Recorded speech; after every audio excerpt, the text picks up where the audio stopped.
खरं तर आता शिपूरकर ताईंनी सांगितलंच की जो त्यांनी उदाहरण दिला तसंच माझा एक छोटा उदाहरण आहे की गेली कित्येक वर्ष मी त्या कुटुंबासोबत आणि त्यांच्यासोबत प्रामाणिक काम केलं, पण गेली 20 वर्ष जशी माझी फुकट गेली तशी या शहराची आपली गेली 25 वर्ष ही फुकट गेलेली आहेत। त्यामुळे तुम्ही सगळेजण सुज्ञात, सगळ्यांनी समजून घेतलं पाहिजे की जर का महाडचा विकास जर का कोण करणार आहे तर ते फक्त आणि फक्त भरत शेठजी गोगावले साहेब आणि आपली शिवसेनाच करू शकते।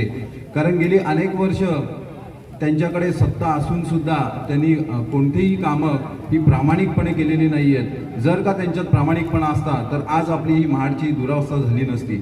सगळ्यात महत्त्वाचा प्रश्न म्हणजे आपला जो पुराचा प्रश्न होता तो महिलांसाठी आणि व्यापाऱ्यांसाठी खूप मोठा अडचणीचा एक भाग होता आणि तो सहजपणे नामदार भरत शेठजी गोगावले साहेब यांनी आपल्याला तो पूर्णत्वास नेऊन गेली अनेक वर्ष आता पुराची समस्या त्यांनी आपली घालून टाकलेली आहे।